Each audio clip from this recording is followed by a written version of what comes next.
Muy bienvenidos. Continuamos con nuestro estudio de la Biblia. Estamos en el Tanaj, conocido como Antiguo Testamento, en la sección de la Torá, o sea, los 5 libros de Moisés, también conocido como Pentateuco y como Humash.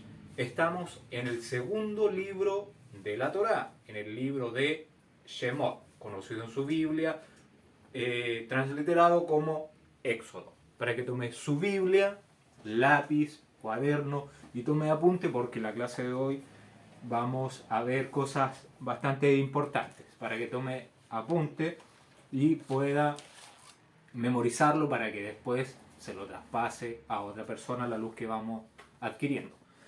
La porción de maná que el Todopoderoso nos da en este Shabbat es el capítulo 6 del libro de Shemot. ¿Ya? Entonces, para hacer una ayuda de memoria, en el capítulo 5 de este libro vimos que Moshe le estaba preguntando al Todopoderoso por qué aún no había liberado su pueblo, siendo que la crueldad sobre este se había aumentado desde que Moshe había hablado con Faraón para pedirle que dejara salir al pueblo de Israel de su tierra. ¿Qué vamos a ver en este capítulo? La respuesta de el gran yo soy para Moshe. Damos comienzo entonces, capítulo 6 de Shemot, verso 1. El Eterno respondió a Moshe: ahora verás lo que yo haré a Faraón, porque con mano fuerte los dejará ir, y con mano fuerte los echará de su tierra. El Eterno entonces le va a decir a Moshe que él va a sacar de la tierra de Egipto por la fuerza a su pueblo, ¿ya? Entonces, contra la voluntad de Faraón. La expresión que lo va a sacar con mano fuerte, la palabra mano de una persona hace referencia a que se va a realizar, la mano es la parte del cuerpo que realiza la voluntad. Entonces, ¿qué indica la mano? Indica la realización de la voluntad de una persona, y el adjetivo fuerte indica que será un hecho notorio la forma en que va a sacar a Israel de esa tierra, realizando algo sobrenatural el Altísimo, ya algo maravilloso, algo poderoso contra Faraón y contra la tierra de Misraim. Verso 2. Habló todavía Elohim a Moshe y le dijo: yo soy el Eterno. ¿Qué le está diciendo? Le está diciendo que él es el autoexistente. ¿Por qué? Porque a él nadie lo ha creado. Él existía antes de que entráramos a este plano, y va a seguir existiendo cuando salgamos de este lugar donde estamos sumergidos, ¿ya? Entonces le dice: yo soy el autoexistente, el que era, el que es y el que vendrá, o el que ha de venir. Y le dice que ¿qué significa esto? Que él da buenas recompensas a los que andan por sus sendas o por sus caminos, o sea, obedeciendo sus instrucciones, y también da castigo a los que lo merecen, o sea, a los que no andan conforme a su voluntad.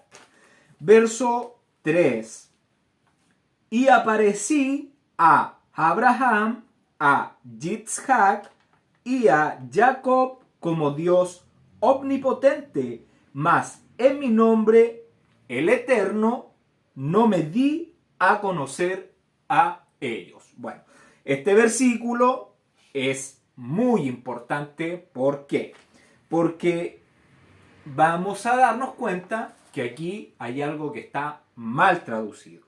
Nosotros tenemos que saber que la Torá no se puede contradecir en ninguna cosa de la que está diciendo. Y por lo menos aquí el verso 3 dice que se le apareció a Abraham, a Yitzhak y a Jacob como Dios omnipotente. Y eso está correcto porque se le aparece como el Dios omnipotente. Pero la palabra que está mal traducida y que ha provocado todo este tiempo que este verso sea mal entendido y que veamos que realmente hay una contradicción en la Torá, es la palabra que está traducida como no. ¿Por qué? La palabra que está traducida como no es la palabra 3808. Es la palabra H3808. Es la palabra hebrea lo. Yo se la voy a leer del diccionario Strong. Usted va a tomar apuntes ya para que veamos lo que significa esta palabra en el libro de Éxodo capítulo 6 verso 3. Entonces, la palabra H3808, la palabra lo. Le voy a dar la definición que aparece en el diccionario Strong. Dice, partícula primaria, no. Entre paréntesis, negación simple o abstracta. Por implicación, no. Usada a menudo con otras partículas. ¿Cómo? Y ahora le vamos a nombrar otras palabras que se traducen de esta palabra hebrea lo. Antes, así, como si no, cual nunca hubo, débiles, ignorar, fuera, indómito, más no, nada, ni, ninguno, ni tampoco, no, no con, no faltar, no fue posible, no poder, nunca, por falta, sí, si no, sí, con punto suspensivo, no. Y la última que aparece es sí. Entendiendo que hay versos en el Génesis o en Berechit que hacen mención de que se le apareció el Eterno a Abraham, a Jacob y a Isaac, ya los vamos a ver, tenemos que entender que la palabra lo, que se traduce como no, debería traducirse como antes, ya que es una de las partículas que aparece en esta palabra. Y el verso debería decir de la siguiente manera, para que lo anote en su Biblia. Y aparecí a Abraham, a Isaac y a Jacob como Dios omnipotente, y en mi nombre, el Eterno, desde antes me di a conocer a ellos. Con esto ya no tendríamos más esa contradicción, ¿ya? De que a ellos no se le había parecido como el Eterno, sí se le había parecido como el Eterno, ellos lo conocían como el Eterno y además lo conocían como el Shaddai, como el Dios que sustenta toda su creación. El Shaddai, si nosotros sabemos, ya lo hemos visto, que es el sustentador, el que es capaz de sustentar todo lo que creó, cada animal, cada ser humano, cada bestia, cada reptil, ya todo él es capaz de sustentarlo porque él lo creó conociendo lo que iba a crear. Entonces, la palabra que aparece como no es la que hay que modificarla. Entonces, entendemos que la palabra que está traducida como no, ahora la tendremos que traducir como antes. Antes apareció entonces el tetragrama, o sea, el Yud, He, Bat, He, que nosotros le dijimos que era el eterno, el autoexistente, que ya había aparecido en el libro de Génesis. Y con esto no encontramos ya esa contradicción que se manifestaba en algunos versos. A lo mejor usted lo había visto y no sabía cómo solucionar esto de que aparecía el tetragramatón o el nombre Jehová que aparece transliterado en su Biblia y que ahora ya puede entender por qué. Entonces, tenemos que saber que a los patriarcas se les dio a conocer en su nombre y proclamó su nombre a ellos. Y les voy a pedir que vayamos con nuestra Biblia al libro de Génesis, capítulo 24, verso 3. Libro de Génesis, capítulo 24, verso 3. Porque esto lo tenemos que dejar claro, tiene que quedar súper claro de lo que estamos hablando. Porque este es un verso que causa bastante contradicción. Entonces, libro de Génesis 24, verso 3. 24, verso 3. Dice: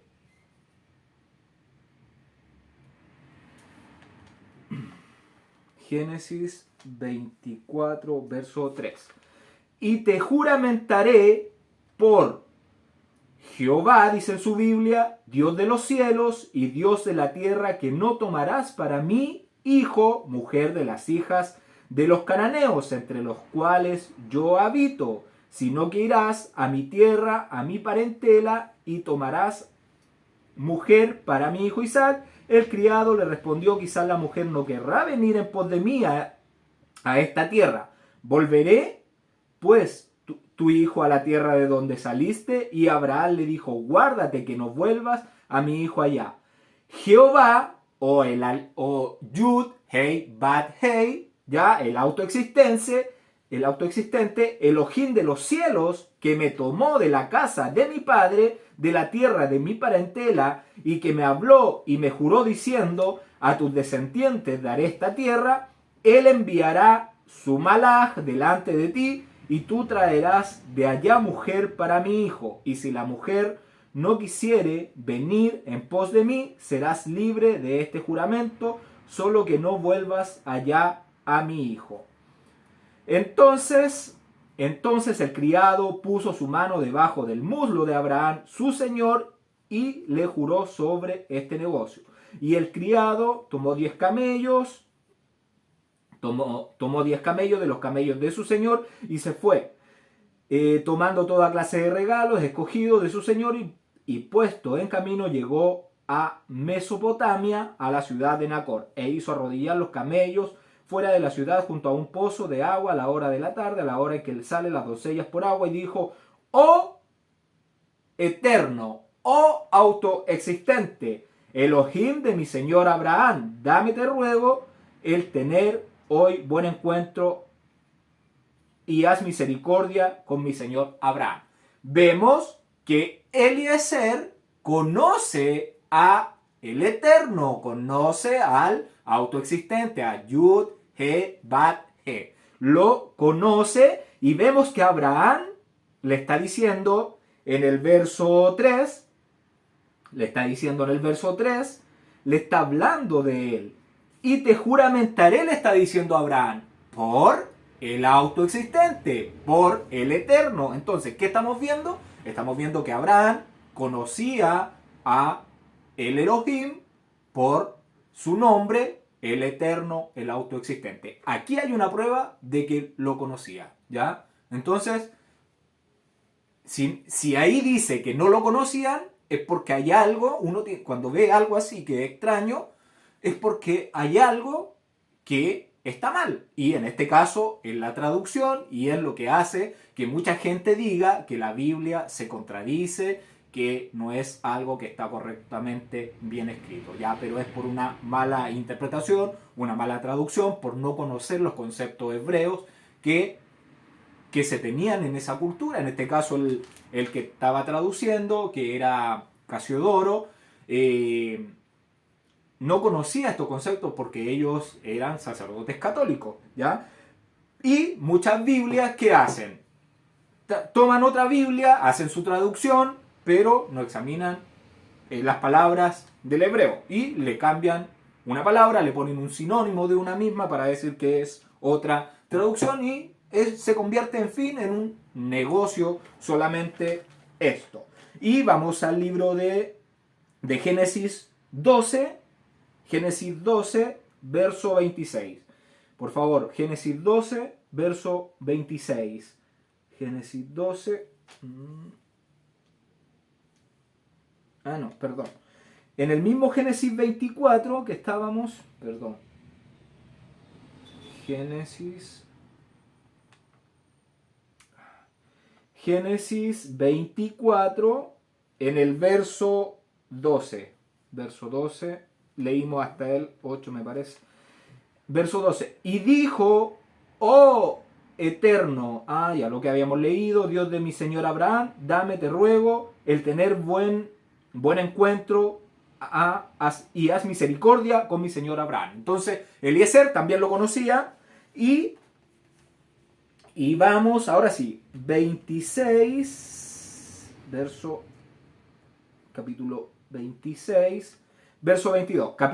Génesis, capítulo 26, versos 22. 26, 22. Dice, y se apartó de allí y abrió otro pozo, y no riñeron sobre él, y llamó su nombre Rehobot, y dijo, porque ahora el Eterno, el autoexistente, ya las letritas del tetragramatón, Yud, He, Bat, He, nos ha prosperado y fructificaremos en la tierra. ¿Y quién está aquí hablando? Es Isaac, ya que está viviendo ahí en Gerar, y está abriendo los pozos porque recordemos que cuando estuvo en Gerar, el Todopoderoso castigó a Abimelech secando toda el agua, no había fruto en los árboles, las mujeres también habían dejado de dar fruto. Entonces encuentra agua Yitzhak, y dice que el Todopoderoso lo había y llamó su nombre Rehobot y dijo, porque ahora Jehová me ha prosperado y fructificaremos en la tierra. Abraham lo conoce, Yitzhak lo conoce por el nombre, Eliezer lo conoce, y vamos por favor al libro de Génesis 28, 13. Génesis 28, 13, para que vayamos a ver otro testigo de lo que estoy hablando. 28, 13, dice, y he aquí, el Eterno, el autoexistente, estaba en lo alto de ella, el cual dijo, yo soy el Eterno, el Elohim de Abraham, tu padre, y el Elohei de Yitzhak. La tierra en que estás acostado te la daré a ti y a tu descendencia. Vemos que ahora Jacob conocía a el Eterno. Ya ahí tenemos otro ejemplo. Y aquí mismo en este capítulo, en el verso 16, dice, en el verso 16 ahora, y despertó Jacob de su sueño y dijo, ciertamente el Eterno está en este lugar y yo no lo sabía. ¿Ya? Entonces, ahí tenemos testigos de que Abraham, Yitzhak,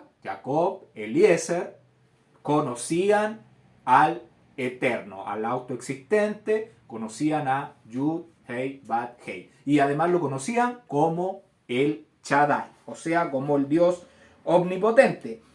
Y entonces, la primera vez que aparece el nombre, lo que aparece en su Biblia como Jehová, ya como Jehová, aparece en el libro de Génesis, en el capítulo 2, en el verso 4. ¿Ya? Entonces vamos ahí para verlo. Génesis capítulo 2, verso 4.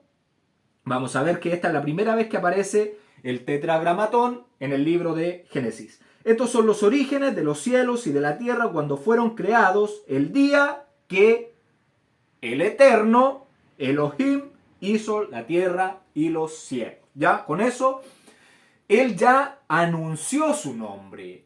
Desde aquí que termina los cielos y la tierra, anunció su nombre, que él es el Eterno, el autoexistente, y los demás deberían conocerlo por ese nombre. Y ya lo vimos que es así.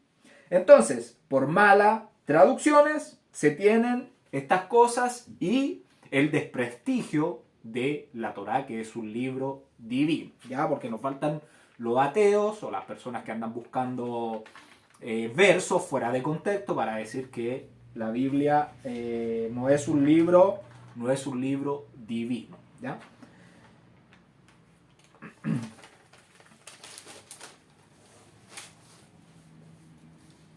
A los patriarcas se le manifestó como el Shaddai. Entonces, el autoexistente, quien es capaz de sustentar todo, y ahí lo vemos en el libro de Génesis, capítulo 17, verso 1, podemos ver que se le aparece a Abraham como el Dios omnipotente.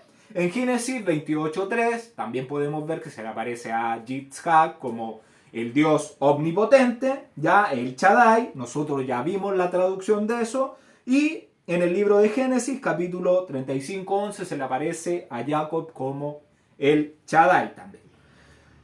Y como Yud, Hei, Bat, Hei, entonces se les dio a conocer a ellos, el que era, el que es y el que ha de venir. Espero que haya quedado claro, ya no hay más contradicciones, se cambia la palabra que estaba traducida como no por antes y comprendemos los versos que chocaban contradiciendo, porque la Torá no puede contradecir.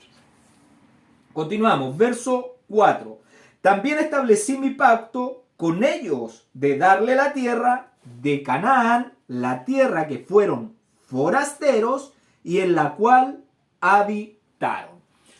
Este verso se ve como un verso cualquiera, sin mayor importancia, como que no cuenta nada relevante, pero aquí hay algo que es bastante importante para comprender el tiempo que Israel estuvo en Egipto, ¿ya? Este verso nos narra, lo voy a leer de nuevo, dice: también establecí mi pacto con ellos de darle la tierra de Canaán, la tierra en que fueron forasteros. Ya, eso es muy importante, de que en tierra de Canaán fueron forasteros. Hay que tenerlo en la mente, que fueron forasteros. Porque no solamente cuando habla del periodo de 400 y en el libro de Éxodo habla de 430 años, no es solamente que estuvieron en la tierra de Egipto, sino que compartieron ese periodo entre la tierra de Canaán y la tierra de Egipto. Y después de ese periodo que fue establecido por el Todopoderoso, le iba a dar esa tierra en herencia. Esta promesa de darle la tierra por heredad fue a los 70 años de Abraham, ¿ya? Entonces, aquí es donde se comenzaría a contar desde el nacimiento de Yitzhak, se contaría los 400 años. Para entender lo que le estoy diciendo, vamos al libro de Génesis. Libro de Génesis, capítulo 15. Libro de Génesis, capítulo 15, verso del 13 al 17. Vamos a leer. Dice: entonces el Eterno, y ahí vemos que se le aparece a Abraham, el Todopoderoso, dijo a Abraham: ten por cierto que tu descendencia, ¿quién sería la descendencia de Abraham? Yitzhak, porque él es el hijo. Entonces dijo el Eterno, dijo a Abraham: ten por cierto que tu descendencia morará en tierra ajena, morará en tierra ajena. Tu descendencia, o sea, Yitzhak morará en tierra ajena. ¿Por qué en tierra ajena? Porque la tierra de Canaán no era de Abraham aún. Ya esa tierra estaban viviendo los pueblos cananeos. Pero Dios ya le estaba dando la promesa de que esa tierra iba a ser de él, pero aún no. Así que era forastero todavía. Entonces, y su descendencia, que sería Yitzhak, que vivió en la tierra de Canaán, iba a ser forastero en esa tierra. ¿Ya? Moraría en tierra ajena, moraría en la tierra de Canaán porque era ajena, porque no pertenecía a él aún. ¿Ya? Y será esclava allí. Y será esclava allí. ¿Por qué iba a ser esclava allí? Porque recordemos que Yitzhak fue esclava de quién? Fue esclavo de Yismael, que era un egipcio. Ya recordemos que Yismael, a los 19 años, cuando él estaba en la puerta de la carpa, apuntó con su flecha, apuntó con su arco a Yitzhak, cuando Yitzhak fue destetado a los 5 años. ¿Ya? Entonces, el Yismael era un egipcio, hijo de Agar egipcia, que afligía a Yitzhak. ¿Ya? Entonces, esos datos hay que tenerlos en consideración y hay que tenerlos en mente al leer esto de el periodo de Israel en la tierra de Canaán. Además, Yitzhak igual fue siervo porque estuvo cavando los pozos en la tierra de Gerar. Él cavaba un pozo, venían los sirvientes de Abimelech, le cerraban los pozos y él tenía que abrir otro pozo. Entonces vivía igual, estuvo un tiempo en servidumbre, en esclavitud. Entonces, y será oprimida 400 años. Ya entonces con esto entendemos que el periodo comienza a regir de los 400 años cuando nace el hijo de la promesa, Yitzhak, cuando nace la descendencia de Abraham. Mas también a la nación a la cual servirán juzgaré yo, y después de esto saldrán con gran riqueza. Los cananeos iban a ser juzgados, Misraim iba a ser juzgado y de esta última iba a salir con gran riqueza. Y tú vendrás a tus padres en paz y serás sepultado en buena vejez. Recordemos que Taré aún estaba vivo y a los 70 años fue dada la promesa, a los 75 años vuelve a Harán a ver a su padre, a sepultarlos en buena vejez. Y la promesa entonces había sido a los 70. Abraham también estaba viviendo en esclavitud, en tierra ajena, ¿ya? Y de ahí empiezan a correr los 430 años. Verso 16. Y en la cuarta generación volverás acá, porque aún no ha llegado al colmo la maldad del amorreo hasta aquí. Iban a pasar 400 años en que Israel iba a ser afligido, iba a ser esclavo. Aquí dice en el verso 13, dice, por cierto que tu descendencia iba a morar en tierra ajena, iba a ser esclavo, iba a ser oprimida o afligido. 3 cosas iba a vivir, ¿ya? Entonces, en el verso 16 dice, y en la cuarta generación volverás acá porque aún no ha llegado al colmo la maldad del amorreo hasta aquí. Ese periodo estaba siendo establecido, ¿para qué? Para que llegara al colmo la maldad de los pueblos cananeos. En este caso menciona al amorreo. Y entendido esto, ¿ya? De que empezaría la promesa de los 400 años y dice que a la cuarta generación, haciendo un equivalente que una generación vive 100 años, ¿ya? Con eso entendemos, 4 generaciones de 100 años serían 400 años.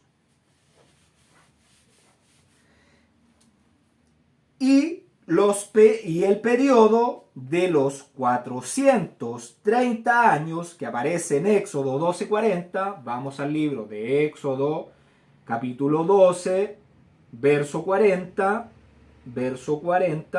porque tenemos que entender el periodo que Israel pasó en la tierra de Egipto, porque en un lado aparece 400, en otro lugar aparece 430, ya entonces vamos a dejar claro esto porque no pueden haber dudas. Y la Torá no se contradice, ya nosotros tenemos que ser diligentes solamente para estudiar lo que el Todopoderoso nos deja. Entonces, libro de Éxodo 12:40.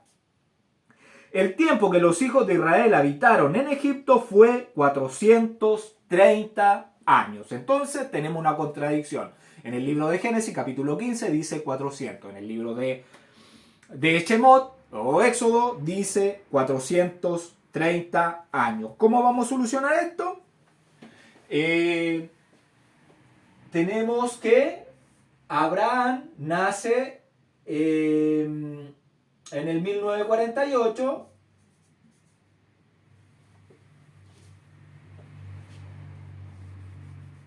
Abraham nace en el 1948. Y los 400 años van a comenzar cuando nace Yitzhak, que sería en el año 2048. Desde esta fecha hacia adelante se comienzan a contar 400 años de aflicción, de esclavitud y que morarían en tierra ajena. O sea, iban a vivir en la tierra de Canaán porque aún no era de Abraham, había sido prometida, pero aún no era. Y los 430 años comienzan cuando se le da la promesa a Abraham. En el capítulo 15, Abraham tiene 70 años. Para saber más sobre ese capítulo, tiene que ir al libro de Génesis y ver Génesis capítulo 15 para saber qué sucedió en ese capítulo, qué arreglo hicimos, qué palabra mal traducida había, ya para que sepa por qué ahí tiene Abraham 70 años. Entonces, 1948 más los 70 años nos da el año 2018. Entonces, en el año 2018 es cuando se le aparece el Eterno a Abraham a los 70 años y le dice, lo que relata el libro de Éxodo 12:40 dice que son 430 años. Entonces, él tuvo a Yitzhak a los 100 años, ¿cierto? Abraham tenía 100 años cuando tuvo a Yitzhak. Y aquí tenía 70 años cuando se le da la promesa. Y desde aquí iban a contar los 430 años que aparecen en el libro de Shemot 12:40. Y en esto los cuadraría perfecto. Nos cuadraría perfecto. Recordemos que Yitzhak a los 60 años tiene aquí nace Jacob. Nace Jacob. Y vivió 130 años Jacob e ingresa a Egipto. Entonces, a los 130 años ingresa a Egipto. Ingresa a Egipto. Entonces, si nosotros sumamos 130 más 60, nos da 190 años que iban a vivir en tierra ajena, afligidos y esclavos de los cananeos. 190 años en Canaán. 190 años en Canaán. Y desde esa fecha desde que ingresa Jacob a Egipto, que es el año 2238, son 210 años que se le tienen que agregar. Entonces, 2238 más 210 años nos daría la suma de 2448, que es la salida, 2448, salida de Egipto. Salida de Egipto. Entonces, en Egipto, ¿cuántos años hay de esclavitud? 210 años. 210 años. 210 años en Egipto. En Egipto. Entonces tendríamos 190 más 210 nos da 400 años. La promesa del Todopoderoso que se le hizo a Abraham a los 70 años es verídica, es verdad y no hay ninguna contradicción en lo que dice Éxodo en el capítulo 12, verso 40, con lo que dice Génesis capítulo 15. ¿Ya? Entonces, 190 años en la tierra de Canaán, desde que nace Yitzhak, y si fuera desde que Abraham tiene los 70 años, se le tendrían que agregar a los 190 30 años y sería 220 más 210, que sería lo de Egipto. ¿Cuánto nos daría? 430 años de esclavitud. Y esto sería Éxodo 12:40. Y esto sería Génesis 15. Y no hay contradicción en lo que dice Génesis y lo que dice Éxodo. ¿Por qué? Porque iban a vivir en tierra ajena. Hay 3 puntos: tierra ajena, esclavitud y tierra ajena, esclavitud, y se me olvidó el otro. Génesis 15.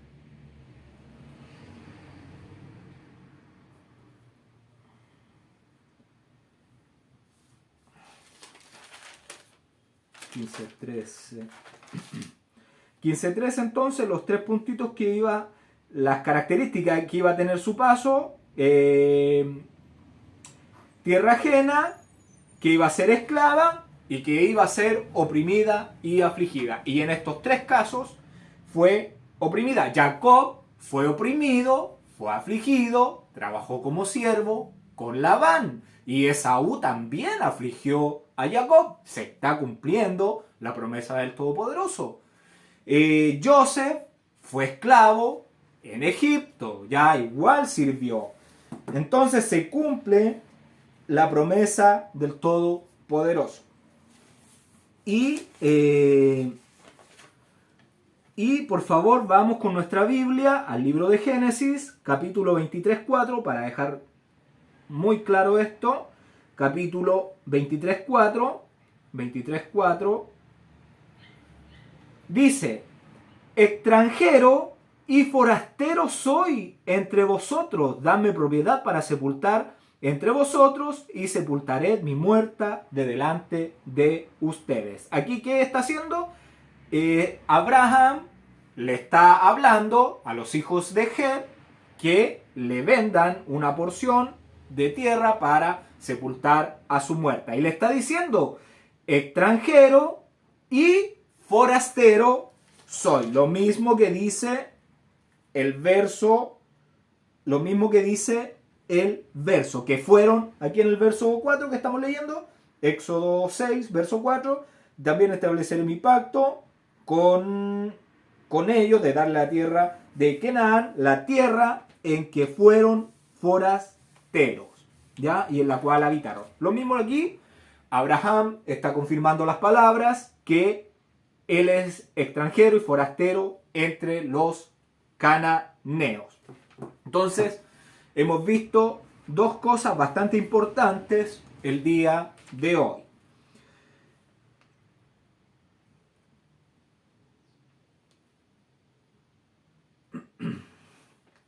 Esos 190 años que se le dan a Abraham en la tierra de Canaán, nosotros lo podemos asociar en que Abraham, cuando tiene a Isaac, tiene 100 años, y Sara, cuando tiene a Isaac, tiene 90 años. Si sumamos 100 más 90, son 190 años que el Todopoderoso les dio de condonación como por llevar una vida justa, por llevar una vida de acuerdo a lo que el Todopoderoso dice, les dio esa condonación y les dio menos esclavitud que el periodo que se vivió en Egipto. Además, otra cosa para comentar es que no es que cuando Jacob entra a Egipto fue en el año 130 de vida, en el año 2238 desde la creación, pero él no fueron al tiro de esclavos, no es que llegaran y fueron esclavos. Entonces, ¿qué 400 años estamos hablando? ¿Qué 430 años estamos hablando? Eso contradeciría. ¿Por qué?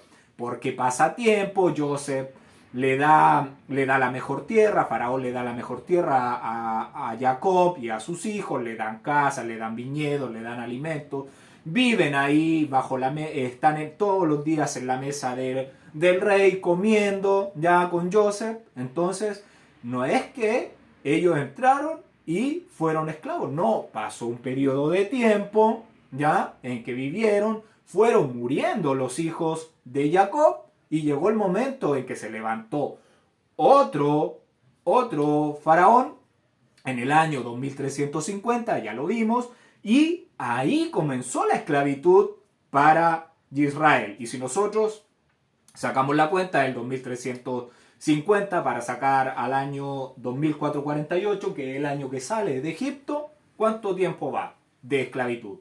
100 años, 98 años, ¿ya? Entonces, el periodo de tiempo que Israel fue esclavo, tendríamos que sacarlo desde el año 2350, que es cuando toma el faraón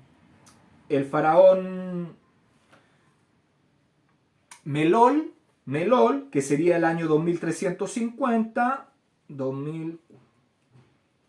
2350, serían 98 años de esclavitud que vivió Israel en Misraim. No cuadrarían los 430 años ni los 430 años. Por eso cuando leemos tenemos que fijarnos en lo que estamos leyendo, ¿ya? Y ya es hora entonces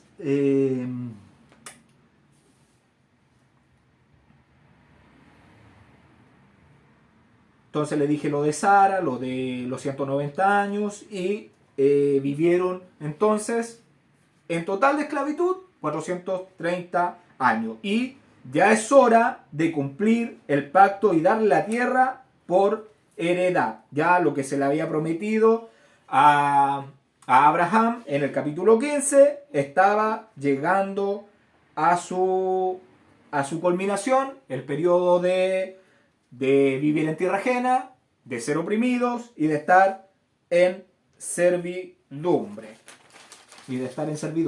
Capítulo 5. Asimismo, yo he oído el gemido de los hijos de Israel, a quienes hacen servir los egipcios, y me he acordado de mi pacto. Entonces, las oraciones de Israel suben a los oídos de Elohim, y ha oído sus aflicciones y ha visto su dura servidumbre. Y tenemos que siempre entender que no es que al Todopoderoso se le haya olvidado que tenía un pueblo ahí en Egipto que se le había olvidado que lo había dejado ahí. No, lo que quiere decir es que él ya estableció un periodo de tiempo. En ese periodo, para Israel, viviendo esas tres condiciones, como estamos esperando que se cumpla el periodo para la humanidad completa, ¿ya?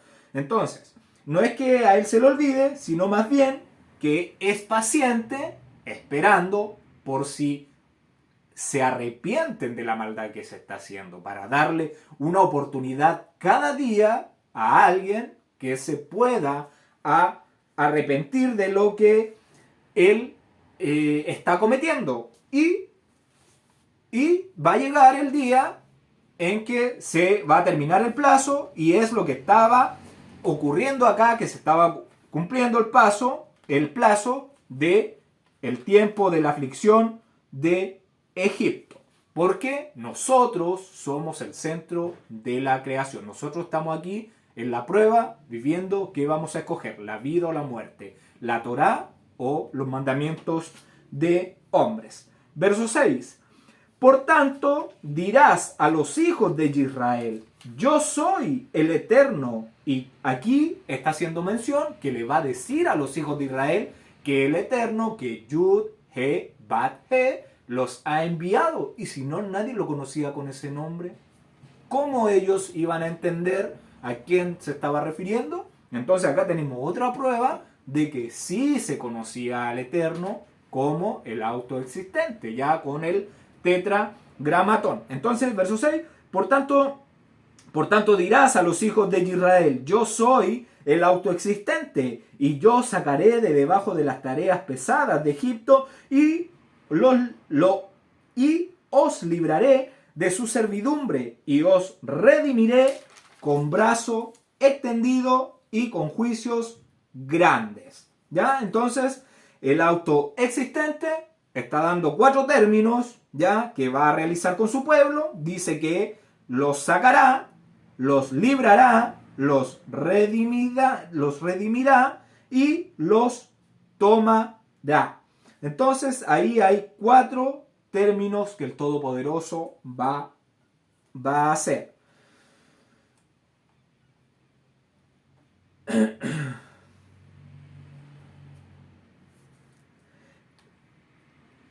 Los temas de estos 4 términos, ya, es lo que el Todopoderoso va a utilizar para sacarlos de la tierra de Egipto con brazo extendido, ya, que es una forma o es una metáfora de Yeshua, el Mesías de Israel, ya, porque nosotros sabemos que el Todopoderoso es aliento, es viento, es algo que no podemos ver, pero tiene su manifestación que va a poner de manifiesto su voluntad, ya que sería Yeshua, porque vimos que la mano, ¿qué significa? Que va a ser la voluntad de él. Y que va a ser la palabra juicios, la palabra que aparece en su Biblia como con juicios grandes. La palabra juicios es la palabra sentencia pronunciada para Egipto. Ya no tiene vuelta atrás. Verso 7. Y os tomaré por mi pueblo y seré vuestro Elohim, y vosotros sabréis que yo soy el autoexistente, vuestro Elohim, que os saco de debajo de las tareas pesadas de Egipto. Aquí, ¿qué podemos ver? Podemos ver la promesa que el Todopoderoso le está haciendo a su pueblo de Israel. Su promesa de pertenencia. ¿Por qué? Porque dice que los tomará por su pueblo y él será vuestro Dios. Verso 8. Y os meteré en la tierra por la cual alcé mi mano, jurando que la daría a Abraham, a Isaac y a Jacob, y yo os la daré por heredad. Yo, el autoexistente o el eterno. ¿Ya? Y cuando esta promesa se le hace a Abraham en Génesis capítulo 15. Ya no lo vamos a leer porque ya lo estuvimos leyendo.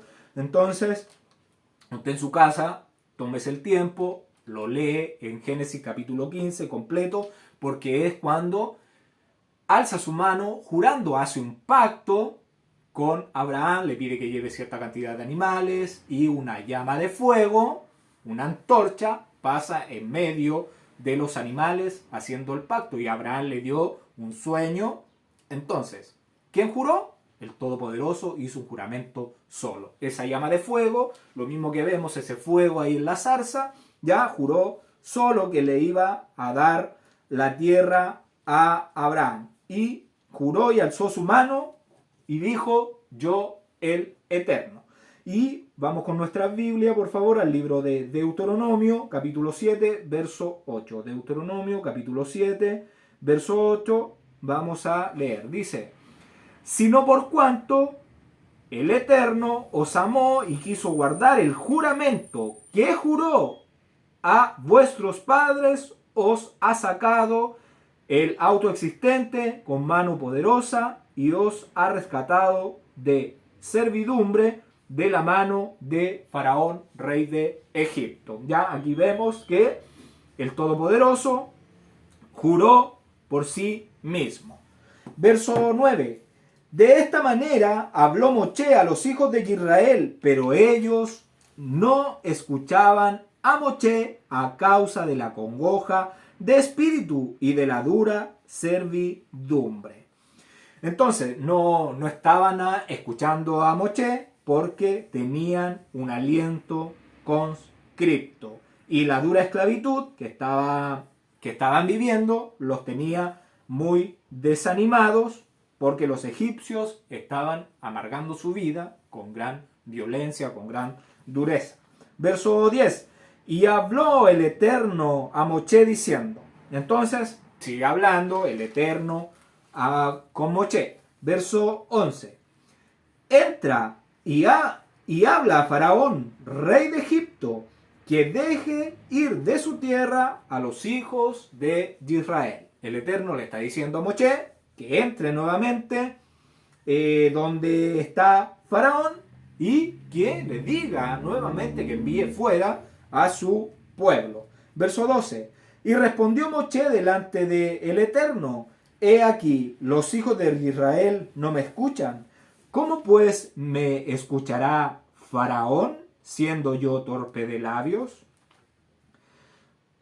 El pueblo de Israel, al estar tan afligido, ya no escuchaba, porque veía que cada vez que Moche había entrado a hablar con Faraón, las consecuencias de eso habían sido golpes, maltrato, abuso, ya muerte para muchas personas que trabajaban para los egipcios. Y le dice Moche que cómo le va a escuchar Faraón si él es torpe de labios. La palabra es 6189. La palabra que se utiliza para torpe es 6189. H6189 es la palabra Arel. ¿Ya? Aparece aquí y aparece al final del capítulo. La misma palabra. ¿Qué significa esta palabra? O en el diccionario Strong dice desnudar, expuesto, proyectándose, suelto. Técnicamente, ¿qué significa? Incircunciso. Entonces, lo que quiere decirle, Moisés le quiere decir al Eterno es que no me escuchará Faraón siendo yo incircunciso de labios. ¿Qué le quiere decir? Que él es indigno de ir donde Faraón, una persona que es torpe de labios, ya que es indigno de hacerlo, porque además sabemos que Moche tenía un defecto en los labios cuando se quemó con el carbón encendido que se puso en su boca. Verso 13. Entonces el Eterno habló a Moche y a Aarón y les dio mandamientos para los hijos de Israel y para Faraón, rey de Egipto, para que sacasen a los hijos de Israel de la tierra de Egipto. El Todopoderoso instruye a Moche y Aarón a fin de sacar a los hijos de Israel entonces de la tierra de Egipto. Moche y Aarón ya están viviendo entre los hijos de Israel. Recordemos que Moche llega alrededor de los 78 años, ya la primera vez que va Faraón, y se queda viviendo ese periodo de tiempo en Egipto junto a los hijos de Israel. Y a Faraón entonces se le informó las consecuencias que tendría de no querer dejar a los hijos de Israel de su tierra, ya al negarse. No dice qué mandamientos se le dieron, más que dice los mandamientos para y Aarón, y les dio mandamientos, ya, pero no dice qué mandamientos específicamente se le dieron. Verso 14. Estos son los jefes de las familias de sus padres, los hijos de Reubén, el primogénito de Israel, Hanoch, Palú, Hezrón y Carmi. Estas son las familias de Rubén. El verso acá habla de jefes, ya esto es importante porque solamente habla de jefes de las familias de Rubén. Rubén es el mayor de los hijos de Jacob y tuvo 4 hijos. Más detalles, qué significan los nombres, con quién se casa Rubén, tiene que ir a ver el libro de Génesis, ahí está todo explicado. ¿Por qué se menciona a Rubén? Porque es el primero de los hijos de Jacob. Ya no se van a nombrar todos los hijos, solo queremos llegar a Leví, ¿ya? Entonces se nombra Rubén porque es el primero. Vamos con el verso 15. Los hijos de Chimeón: Yemuel, Yamin, Ohad, Jaquín, Zohar y Shaul, hijo de una cananea. Estas son las familias de Shimeón. Entonces, Shimeón es el segundo hijo de Jacob y él tuvo 6 hijos ya en total, contando a Shaul, que es hijo de la mujer cananea, la mujer de Shechem, que su nombre es Buná. ¿Ya? Más información, lo mismo, libro de Génesis, capítulo por capítulo, verso por verso, está explicado. Entonces, contamos Rubén, Shimeón y llegamos al tercer hijo de Jacob, que es Leví. Verso 16. Estos son los nombres de los hijos de Leví por sus linajes: Gershón, Kehat y Merari. Y los años de vida de Leví fueron 137 años. Acá hay que darse cuenta que en el verso 16 dice: estos son los nombres, ya destacando nombres, no destacando jefes o cabezas de familia, no. Acá está nombrando nombres. La palabra hebrea es Shemot, ya lo que el título que lleva este libro, Shemot, que significa remanente. Para mí mejor remanente que nombres. ¿Por qué? Porque se hace mención a un linaje, a una simiente. Entonces, este es el remanente de los hijos de Leví por sus linajes: Gershón, Kehat y Merari, y los años de vida de Leví fueron 130 años. Es importante Leví, es importante, por eso lo está mencionando y por eso está mencionando su remanente. Gersón está aludiendo a Israel, que él era extranjero en tierra ajena, ya porque estaba viviendo en Egipto, ya, pero Gersón, recordemos que nació en Canaán también. Kehat o Coat, lo que aparece en su Biblia, alude a que sus dientes se le oscurecieron a causa de la dura servidumbre. Coat significa aliado, por eso hace mención a los dientes. Merari, ¿a qué alude? Alude a que los egipcios amargaron la vida del pueblo de Israel. ¿Ya? Entonces, este es el remanente del tercer hijo de Leví. Recordemos que Leví adquiere los derechos y los deberes de Cohen, dado por Jacob. Ya nosotros vimos en el libro de Génesis que es Jacob el que le asigna los deberes y los derechos de Cohen. Y esposa, si me puede ayudar con la lectura del libro de Jacer, capítulo 36, verso 14 y 15, por favor. Y Reubén estaba celoso por su madre Lea a causa de esto, y él fue lleno de ira, y él se levantó de su ira y entró en la tienda de Bilhá, y él removió de ese lugar la cama de su padre. En ese momento la porción de primogenitura, junto con los oficios majestuosos de rey y de Cohen, fueron removidos de los hijos de Reubén, porque él había profanado la cama de su padre, y la primogenitura fue dada a Joseph. El oficio majestuoso de rey y el oficio de Cohen de Levi, porque Reubén había profanado la cama de su padre. Gracias.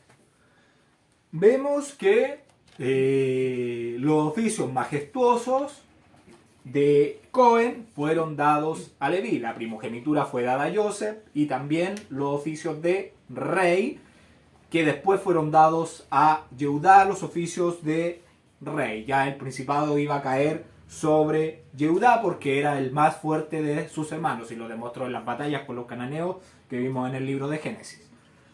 Y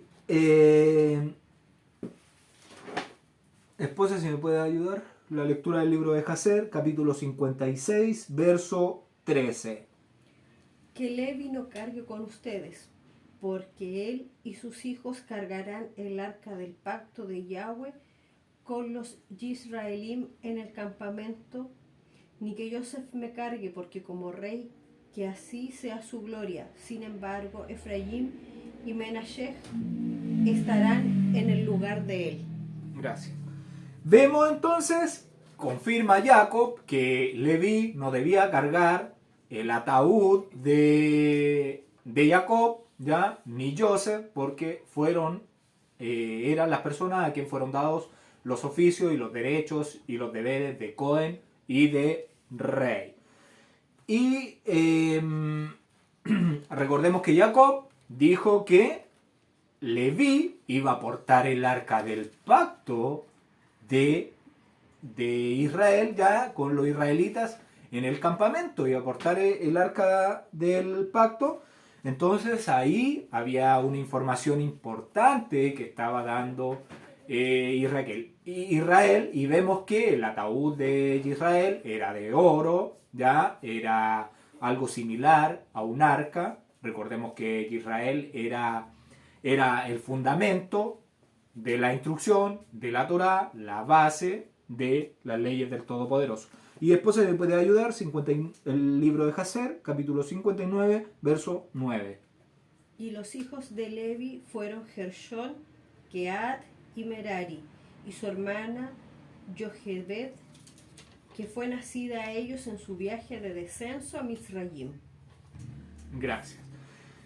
Información importante, que Leví tuvo a Gersón, a Coat y a Merari, y además tuvo a Jochebed, que es la hermana de ellos y que la tuvo en el descenso a Egipto, ya, y eso ya lo vimos, toda esa información.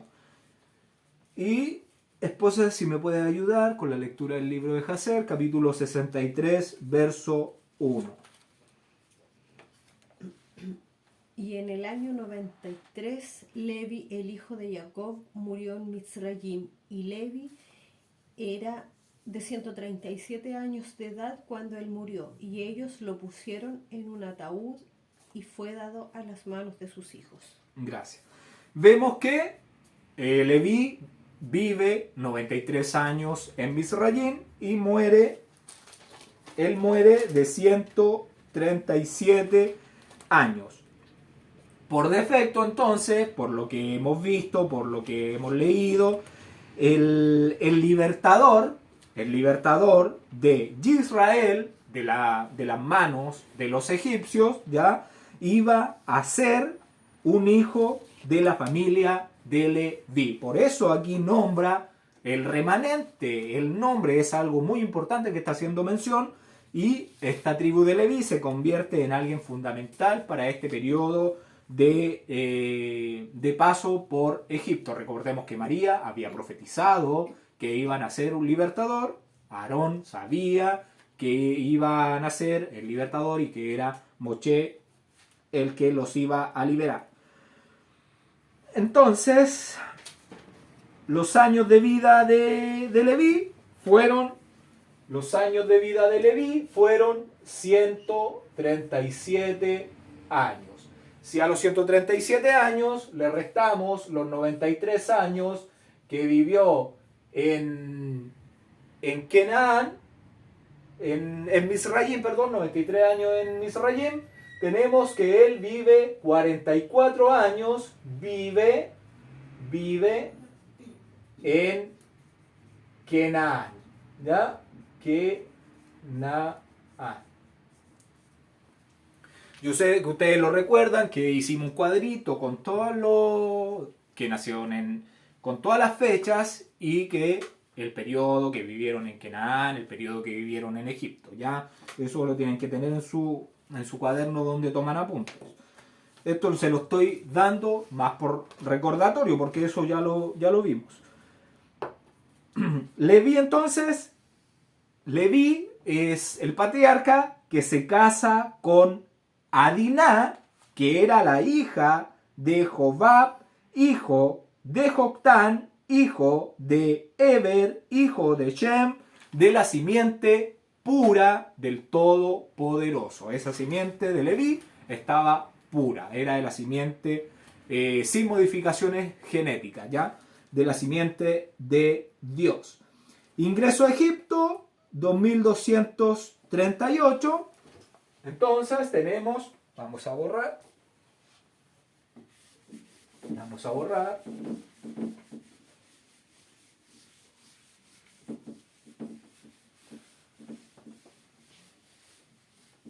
2238 es el año que Israel vive en Egipto, ya lo sabemos nosotros.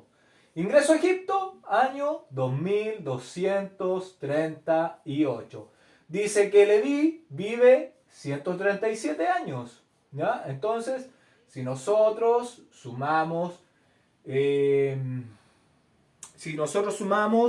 2238 más 93, perdón. 2238 más, ¿cuántos años vivió Leví en Egipto? Vivió 93 años.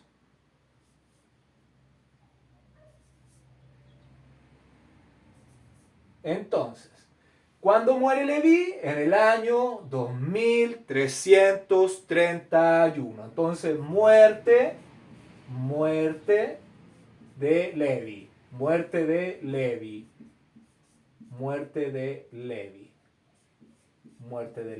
¿Ya?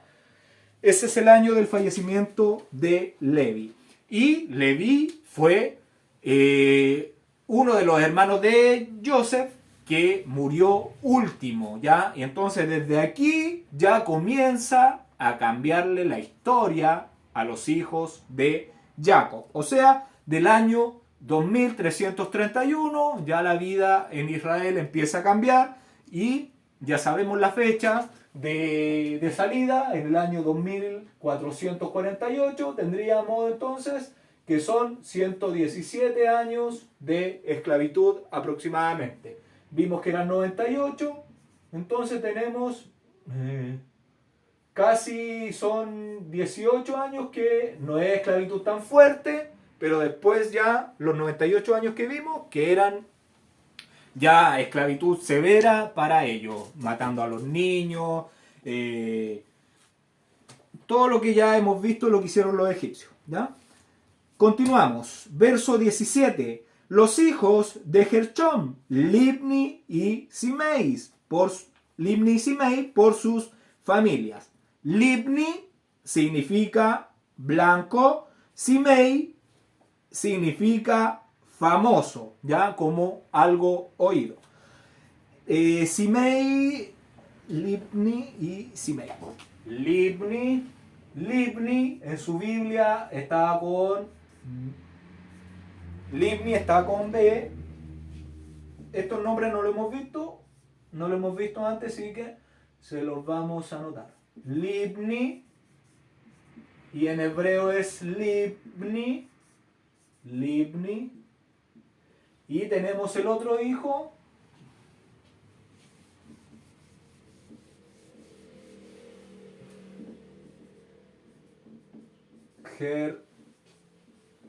Gershón.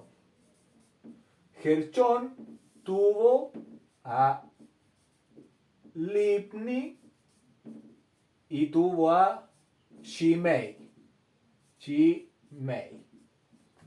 Así aparece en su Biblia, aparece Simei. El nombre es Shimei y en su Biblia acá aparece Libni con B y es con V.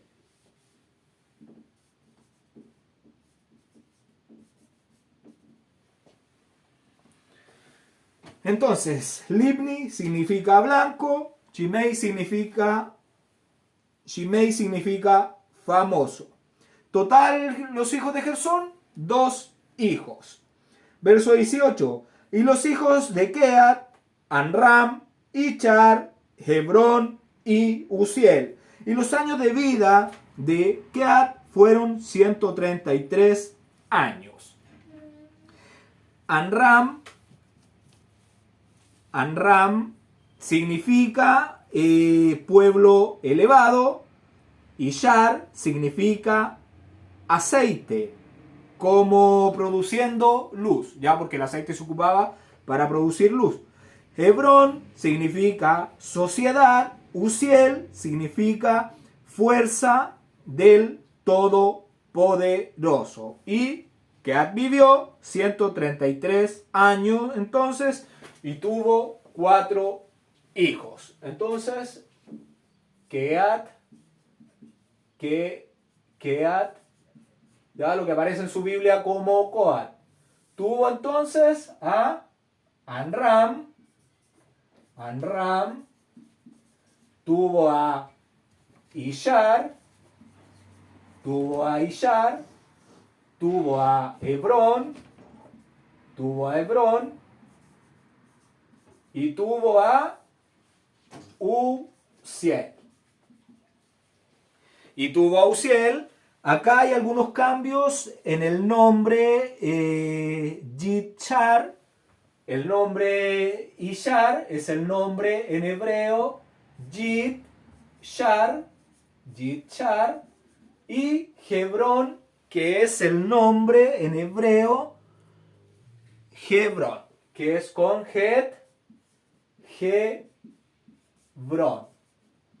Hebrón. Eso y Uziel y Anram son los mismos nombres. Verso 19. Y los hijos de Merari, Mali y Musi. Estos son las familias de Leví por sus linajes. Mali significa enfermo y Musi significa sensible. Merari entonces tuvo 2 hijos. Entonces tenemos al otro aquí, Merari entonces tuvo 2 hijos. Tuvo a Mali, que en hebreo es Mahli, y tuvo a Musi. Que es Mushi. Déjenme confirmarlo.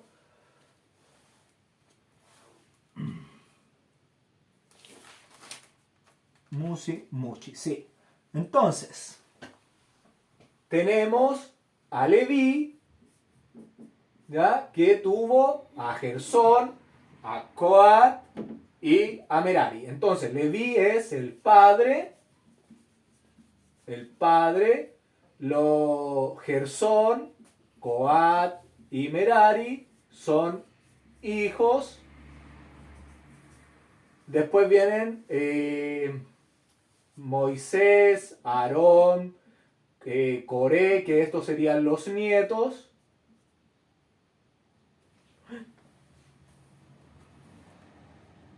Hijos, nietos y la cuarta generación. Me equivoqué. Amram venía acá, perdón. Entonces tenemos a Leví como el padre, tenemos a Gersón, a Merari como los hijos. Después vienen los nietos, que serían Amram. Tenemos a Amram, tenemos a otro nieto, Mali, tenemos otro nieto que puede ser Shimei, ¿ya? Entonces serían 8 nietos y después de esto viene Moche y Aarón.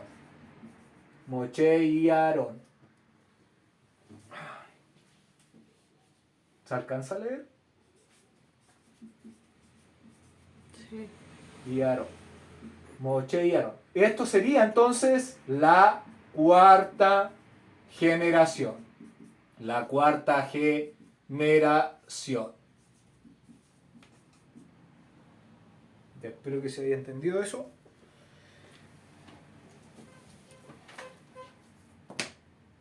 Continuamos, verso 20. Y Amram tomó por mujer a Joquebed, su tía, la cual dio a luz a Aarón y a Moche, y los años de la vida de Amram fueron 137 años. Joquebed, nosotros ya hemos visto que es hermana de Gersón, de Coat y de Merari. Y que Joquebed nace en el año de descenso a Egipto, que es el año 2238. Ella se casa con Amram, es la tía de Amram, se casa con él, y a los 126 años de edad de ella tiene a su primera hija, que es Miriam, ya lo que usted conoce como María. A los 127 concibe a Aarón y a los 130 años concibe a Moche. Entonces, Aarón es mayor que Moche por 3 años. Verso 21. Los hijos de Ishar, Coré, Nefeg y Sicri. Coré, Nefeg y Sicri. Entonces, los hijos de Ishar, que sería aquí hijo de Keat, ¿ya? Tendríamos a Ishar. Ishar tiene a Nefeg, tiene un hijo que su nombre es Nefeg, tiene a Coré y tiene a Sicri. Y tiene otro hijo que es Sicri. Tiene entonces 3 hijos. El nombre de Coré es el nombre hebreo Korah. Korah, que significa hielo. Nefeg significa brote y Sicri significa memorable. ¿Ya? El nombre importante este nombre es importante, el nombre de Korah. ¿Por qué? Porque es el que se rebela contra Moche. ¿Ya? Por eso es importante que lo tengan en consideración. Coré, en hebreo Korah. Verso 22. Y los hijos de Uziel, Misael, Elzafán y Sitri. Entonces tenemos los hijos de Uziel. Uziel, aquí está Uziel. Es hijo de Keat, Uziel. Entonces tenemos a Uziel, y él tuvo a Misael, Elzafán y Sitri. ¿Alcanza a leer acá abajo? Sí. Gracias. Misael,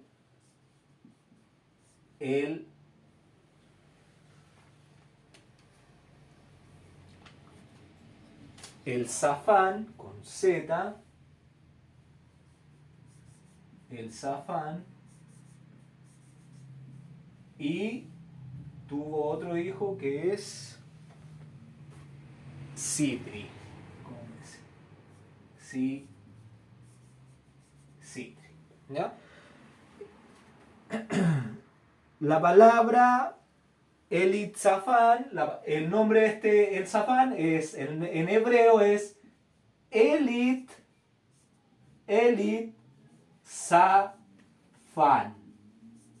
Elitzafán.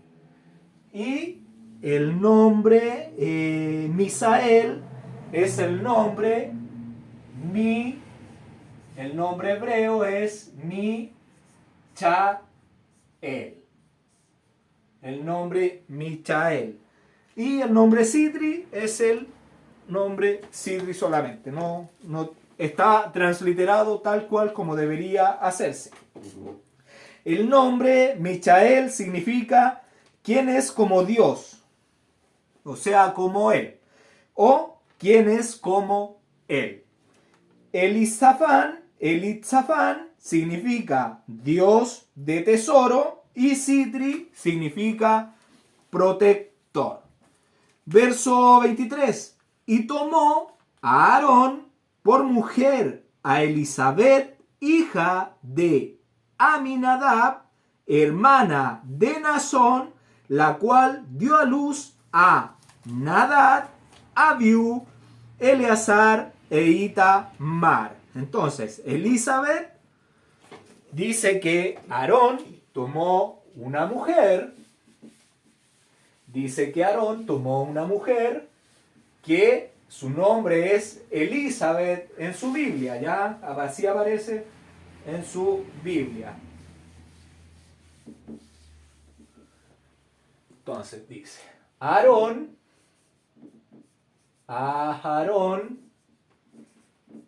se casa con Elisabet.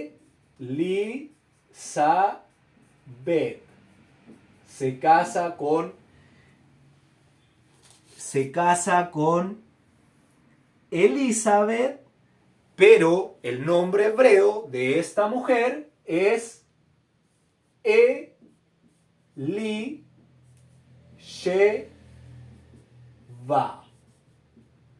Eli, la palabra Eli, siempre tiene que ver con el Todopoderoso. Ya siempre, si se han dado cuenta, en el nombre que vimos igual, que es Elitzafán, está la palabra Eli, y eso significa Dios de, ¿ya? Dios de.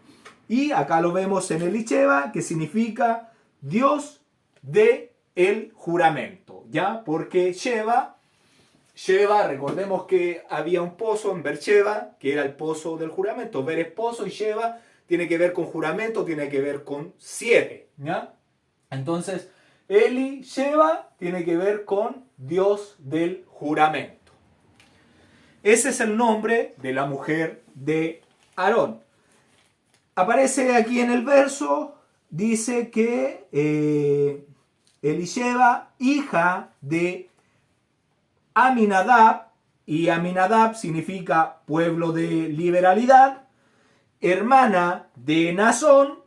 Nazón significa encantador, y Nachón se escribe Natshon.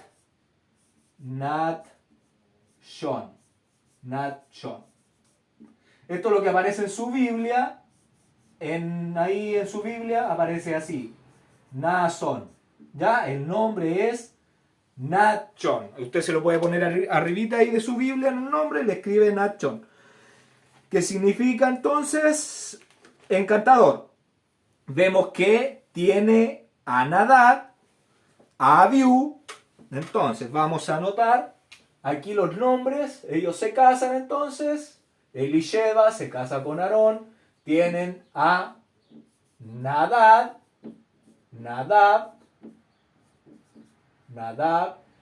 Abiú. Tienen a Nadab, Abiú, Eleazar e Itamar. Tienen a Eleazar e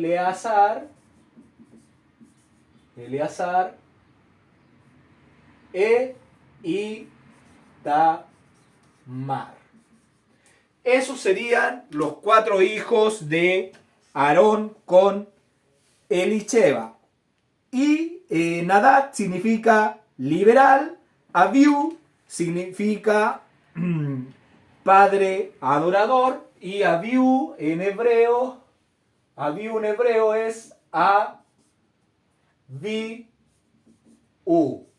que Abi significa padre de, ¿ya? Padre de, que significa padre adorador.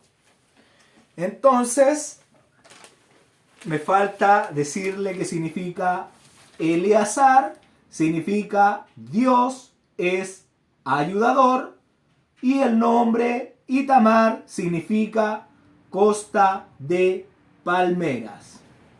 Costa de palmeras.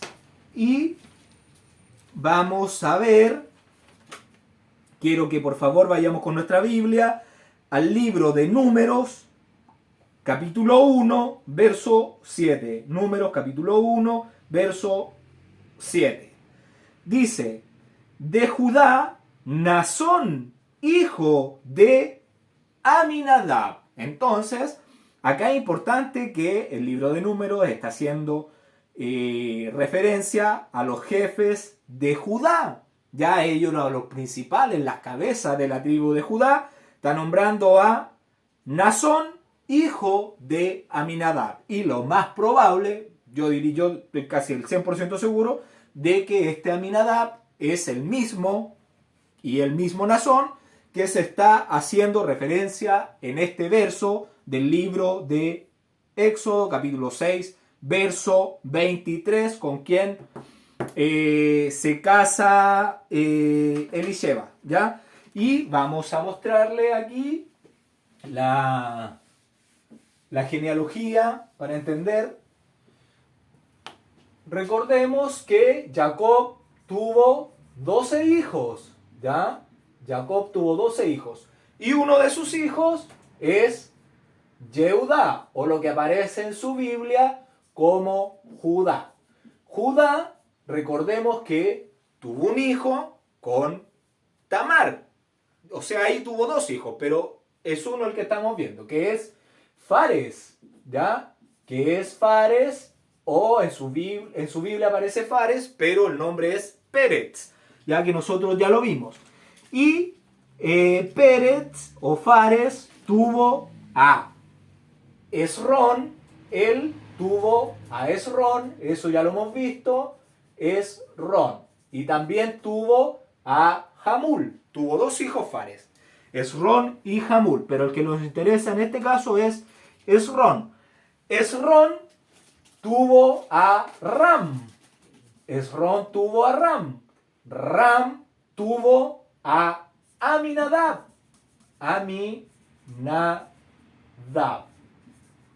Aminadab, con B. Tuvo a Aminadab.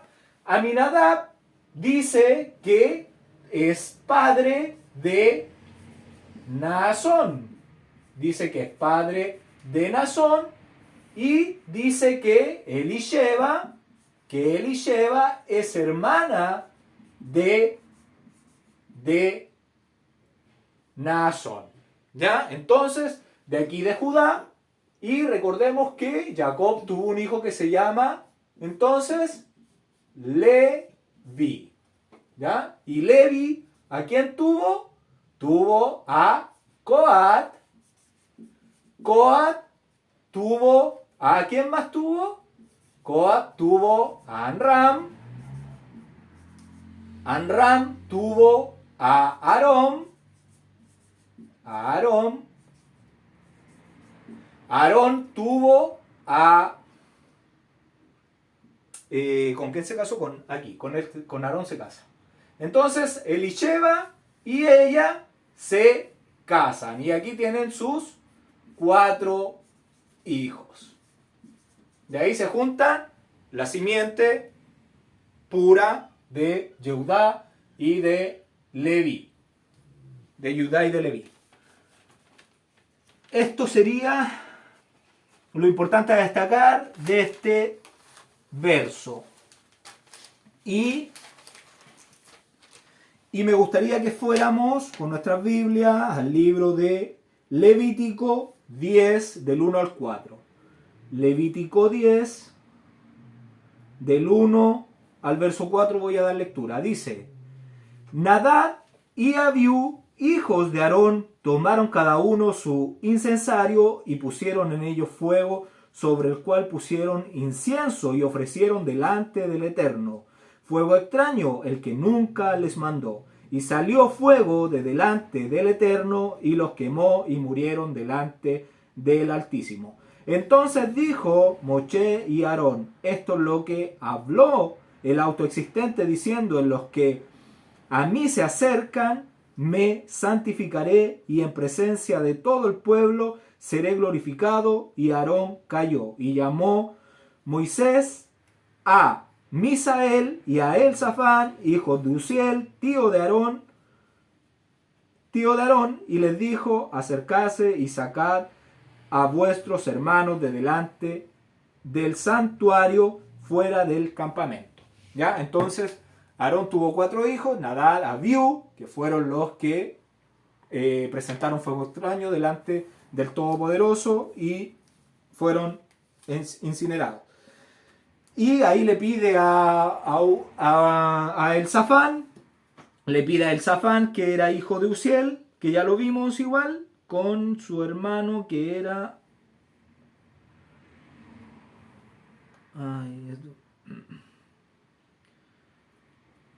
Elzafán y Misael, que eran hijos de Uziel, ¿ya? Eso ya los nombramos. Verso 24, continuamos. Los hijos de Korah o de Coré, Asir, Elcana y Abiasaf. Estos son las familias de los coratitas. Entonces, Asir, Elcana, Coré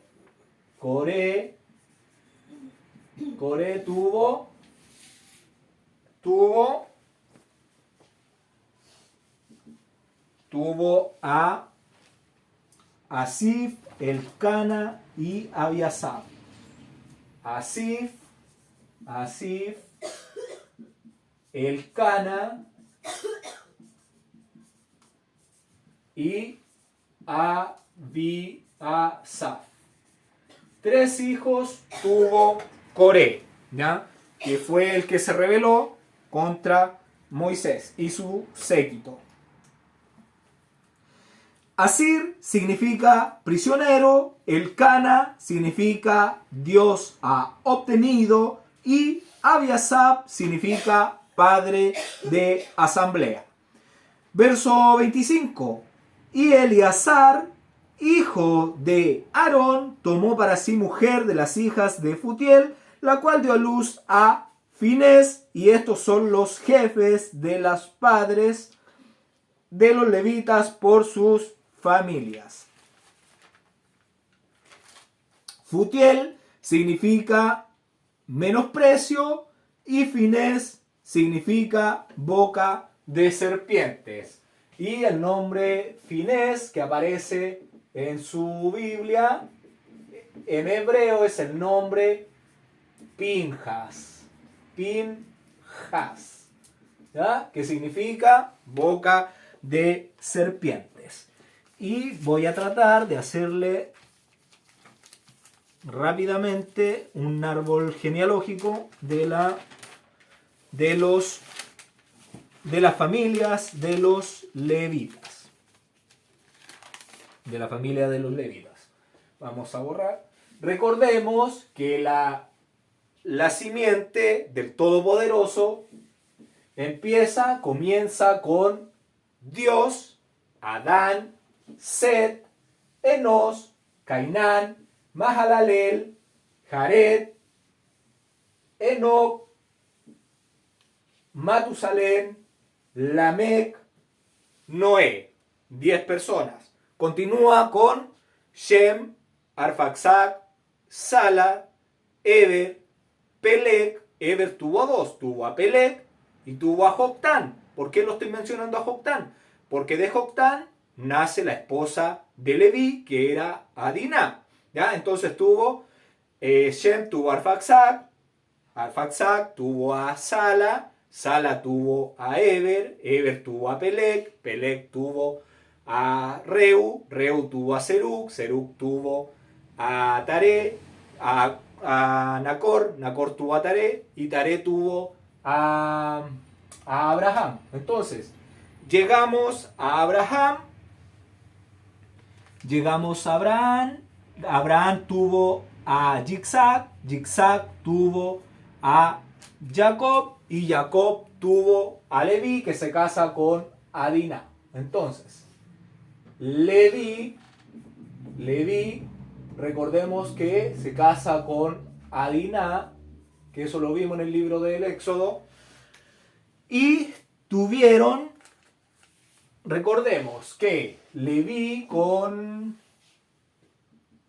su esposa tuvo a Joquebed. La vamos a anotar porque es importante. Joquebed.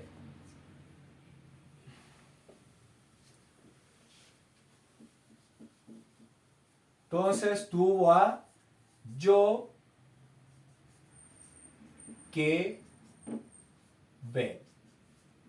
Joquebed y tuvo a Gershón.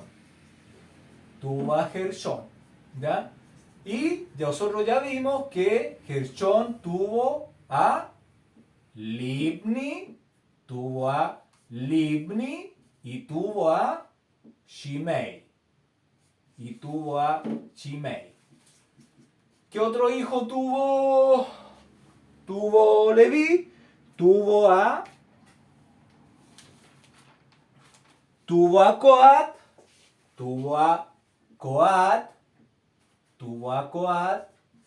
y Coat, ¿cuántos hijos tuvo? Coat tuvo a Ishar, los vamos a ir anotando aquí en orden, y Shar tuvo a Ishar, y nosotros sabemos que Ishar igual tuvo hijos. ¿Cuántos hijos tuvo Ishar? Tuvo a Sicri, tuvo a Coré y tuvo a Nefeg. Tuvo entonces a Sicri, tuvo a Coré, y tuvo a Nefeg. Y Coré, nosotros vimos que tuvo hijos. ¿Cuáles eran los nombres de los hijos de Coré? Coré tuvo a Asir, Abiasaf y Elcana. Entonces tuvo a Asir, Coré tuvo a Asir, a Abiasaf, tuvo a Abiasaf y tuvo a Elcana.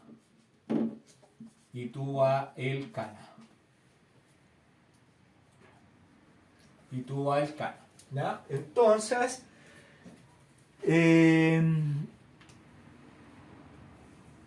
¿qué otro hijo tuvo Coat?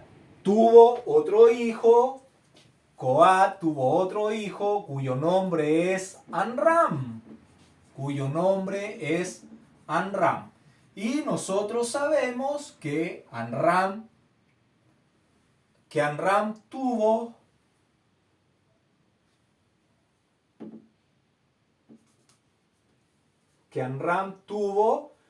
tuvo hijos. ¿A quién tuvo? Tuvo a Moche, tuvo, y Moche nosotros ya sabemos que igual tuvo dos hijos. Uno es Gershón y el otro hijo de Moche es Eleazar. ¿Ya? Entonces ahí tenemos los hijos de Moche. Tenemos que tuvo Amram otro hijo cuyo nombre es Aarón. Y sabemos que Aarón tuvo hijos, tuvo 4.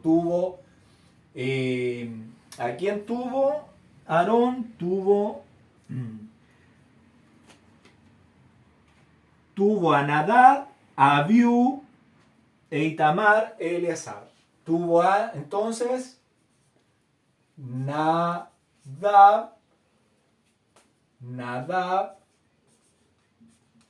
Abiú,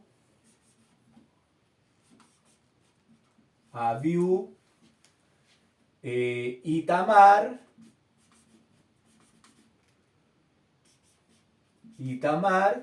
y tuvo a Eleazar.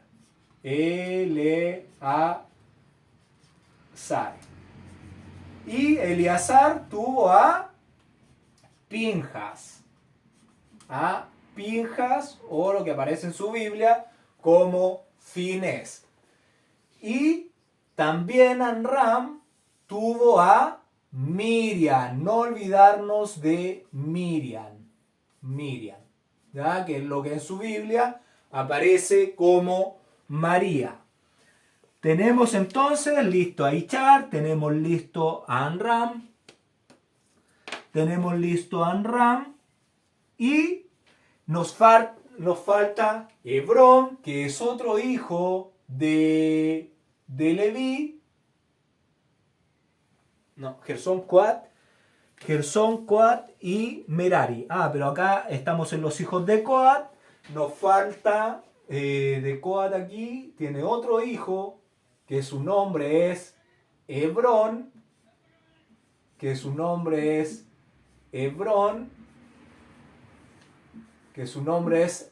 Hebrón no aparecen mencionados hijos. ¿Ya? Entonces continuamos con el siguiente, que es Uziel.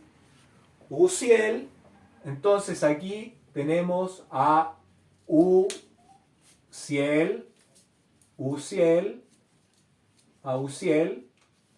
y él tuvo a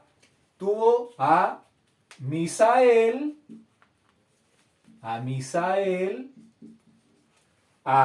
Elzafán,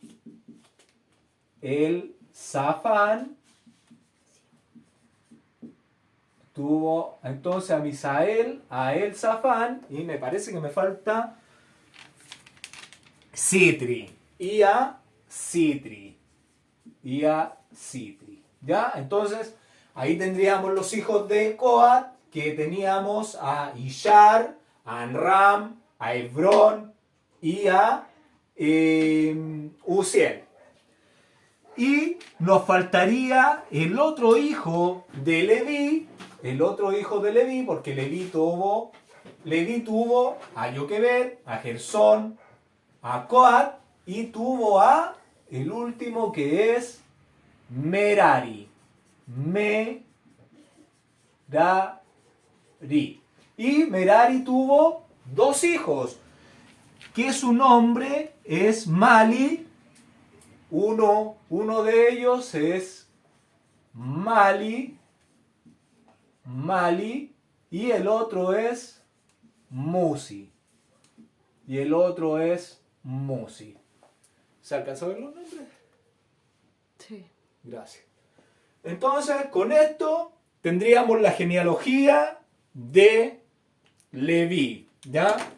Ustedes lo tienen que hacer en una hoja o en una cartulina. Ponen todos los nombres tal cual están acá, ponen sus líneas, porque después todos ellos siguen teniendo hijos. ¿Ya? Entonces hay que ir anotando para abajo toda la genealogía hasta que llegue hasta su nombre. ¿Ya? Entonces, eso es lo que hay que hacer en el árbol genealógico de Leví. Continuamos, verso 26.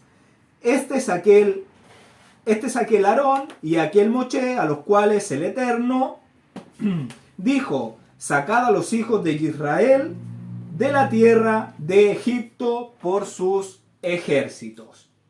Aquí en el verso se ve como que alguien está participando en la redacción del libro, porque está hablando, este es aquel Moche y aquel Aarón, como si hubiera otra persona. No dice Moche, yo soy Moche y él es mi hermano Aarón, ¿ya?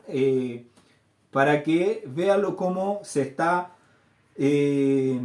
haciendo este libro.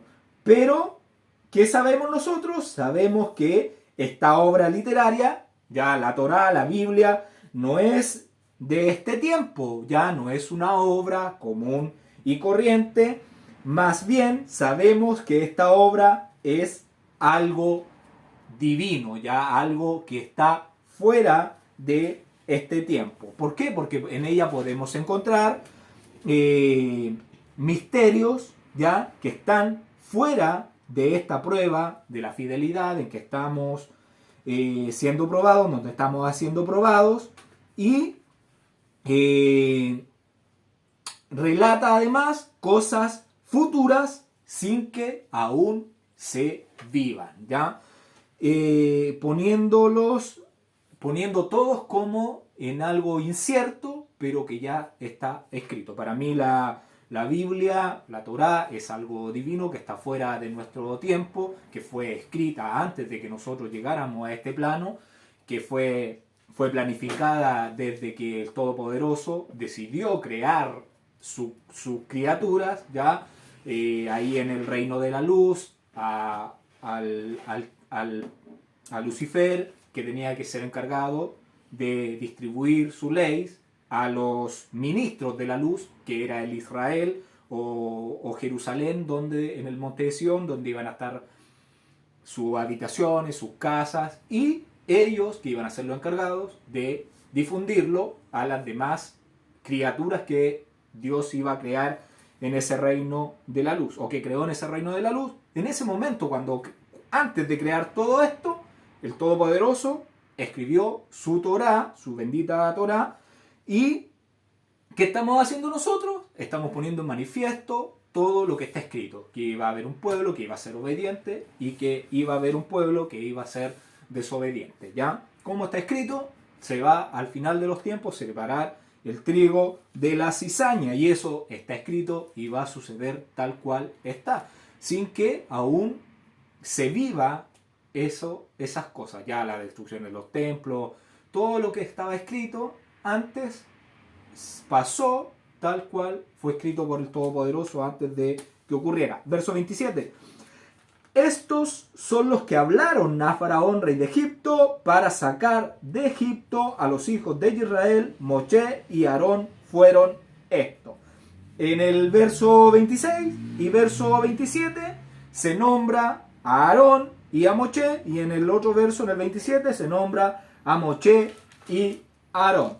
Lo que indica que los dos tienen el mismo valor en esto que estamos viendo de sacar al pueblo de Israel de Egipto. Aunque Aarón después se va a convertir en una piedra de tropiezo cuando se crea el becerro de oro. Podría haberlo hecho Moisés solo, pero sucedió de esta forma. Y los nombra entonces recurrentemente a Moche y a Aarón, indicando que fueron fieles en la misión encomendada desde el comienzo hasta el final. Y le invito a leer el libro de Salmos, capítulo 77-20, libro de Salmos, capítulo 77-20, libro de Salmos, capítulo 77, verso 20, dice: condujiste a tu pueblo como ovejas por mano de Moisés y de Aarón. Ya ahí vemos que ellos dos fueron los encargados de conducir a su pueblo como ovejas. Verso 28, cuando el Eterno habló a Moisés en la tierra de Egipto, cuando el Eterno habló a Moisés en la tierra de Egipto. Ahora el versículo va a retornar a la narrativa interrumpida en el verso 13.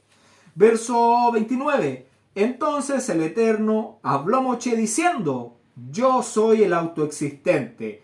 Di a Faraón, rey de Egipto, todas las cosas que yo te digo a ti. ¿Qué le está diciendo el Eterno a Moisés? Le está diciendo que transmita a Faraón todo lo que él le está diciendo. Lo mismo que le dijo cuando estaba en la tierra de Madián, que tenía que decirle a Faraón tal cual él le había dicho las cosas y que tenía que mostrar las señales tal cual él lo había dicho.